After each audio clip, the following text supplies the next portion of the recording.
ప్రియాంక గాంధీ వైనాడ్ నుంచి పోటీ చేయాలన్న నిర్ణయాన్ని స్వాగతిస్తున్నామన్నారు టీపీసీసీ సీనియర్ ఉపాధ్యక్షులు నిరంజన్ రెడ్డి. దేశ ప్రజలంతా ఈ విషయంలో హర్షం వ్యక్తం చేస్తున్నారని తెలిపారు.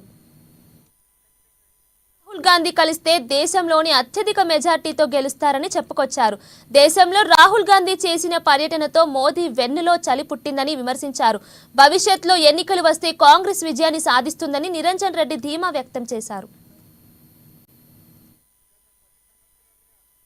గాంధీ గారు ఈ దేశంలో ప్రజాస్వామ్యాన్ని రక్షించటానికి మోడీ గారి నియంత్రిత పోకడలకు వ్యతిరేకంగా అలిపరిగిన పోరాటం చేసి కాంగ్రెస్ పార్టీ ప్రతిష్టను దేశంలో పెంచి తనకంటూ ఒక సుస్థిరమైన స్థానాన్ని ప్రజల హృదయాల్లో ఏర్పాటు చేసుకోవటం జరిగింది.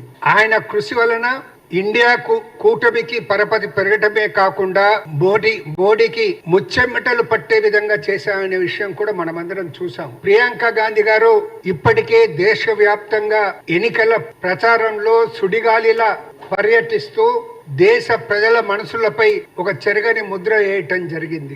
ఆమె నాయనమ్మ ఇందిరమ్మను మరిపింపజేస్తుందన్న వ్యాఖ్యలు కూడా మనం వినడం జరిగిందన్న మాట కూడా మీకు మనం చేస్తా ఉన్నాం. ఇక లోక్సభకు ఎన్నికై ఒక పార్లమెంటేరియన్గా తన ప్రతిభను చాటే అవకాశం ఆమెకు కలగటం అనేది మనందరికీ ఎంతో సంతోషానికి గురి చేస్తుందన్న మాట కూడా మీకు మనవి చేస్తా ఉన్నాను. బీజేపీ 240 నీట్ అవకతవకలపై దేశవ్యాప్తంగా విద్యార్థులు ఇబ్బంది పడుతున్నారని ఎమ్మెల్సీ జీవన్ రెడ్డి అన్నారు. నీట్ అవకతవకలపై పోరాటం చేస్తామని తెలిపారు. కాంగ్రెస్ ప్రభుత్వం ఏర్పడ్డాక ఏడాదిలో 2 లక్షల ఉద్యోగాలు భర్తీ చేస్తున్నామని చెప్పుకొచ్చారు. గత ప్రభుత్వ విద్యుత్ ఒప్పందాలపై అక్రమాలు వెలుగులోకి వస్తున్నాయని తెలిపారు. ఇక 3 రూపాయలకు దొరికే విద్యుత్ను వద్దని చెప్పి 6కు పై ఎవరైనా కొట్టారా అని ప్రశ్నించారు. గత ప్రభుత్వం విద్యుత్ ఉత్పత్తికి ప్రాధాన్యం ఇవ్వలేదని మండిపడ్డారు. స్థానికంగా విద్యుత్ ఉత్పత్తి చేసుకుంటే రాష్ట్రానికి భారం తప్పిందే ఉండేదని జీవన్ రెడ్డి స్పష్టం చేశారు. అధికారానికి వచ్చి ఒక్క గ్రూప్ 1 ఎగ్జామ్ నిర్వహించాలి. ఇవాళ కాంగ్రెస్ పార్టీ అధికారానికి వచ్చిన 6 మాసాల కాలంలో ఏదైతుందో గ్రూప్ 1 ఎగ్జామ్ ప్రిలిమ్స్ మొన్న ఏ విధమైనటువంటి అభ్యంతరాలు లేకుండా ఎగ్జామ్ నిర్వహింపచేస్తే హర్షించవలసింది పోయి మీరు 1:50 మీరు ఏదైతే కాంపిటీషన్ ఉన్నదో దాన్ని 1:100 చేయాలి. ఏదైనా మిస్టర్ హరీష్ రావు నోటిఫికేషన్ లో పెరుగుదల దొరుకుతుంది.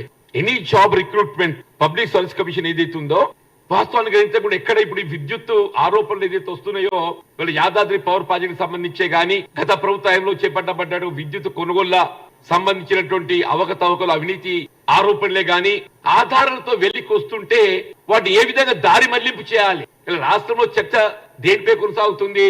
విద్యుత్ కొనుగోళ్లు యాదాద్రి పవర్ ప్రాజెక్ట్ ఏదైతే దామరచెర్లలో ఏర్పాటు చేయడం జరిగిందో దాని పట్ల అంటే గత కేసీఆర్ ప్రభుత్వం తీసుకున్న నిర్ణయం పట్ల దాని వెనుక దాగి ఉన్నటువంటి ఒక అంతరార్థ పరమార్థాన్ని ఆలోచిస్తున్న పరిస్థితులలో ఆ చర్చను పక్కదారి పట్టించడానికి బేసిక్ ఏదైతుందో విద్యుత్ అవసరాలను దృష్టిలో ఉంచుకొని తెలంగాణ రాష్ట్ర ఏర్పాటుతోని ఇక్కడ రాష్ట్రంలో ఏదైతుందో తెలంగాణ ప్రాంతంలో రైతాంగం వ్యవసాయ రంగాన్ని అత్యధికంగా విద్యుత్తుపై ఆధారపడి ఉన్నారు. ఉచిత విద్యుత్ అమలు చేస్తున్న ప్రాంతం తెలంగాణ రాష్ట్రం కాబట్టి ఏదైతుందో వారు విద్యుత్ అందింప చేయాలి అనే భావనతోని ఇలా రాష్ట్ర పునర్విభజన చట్టంలో ఏదైతుందో all assets and liabilities are divided between 52 and 48%. But electricity మాత్రం ఏదైతుందో తెలంగాణ 53 point something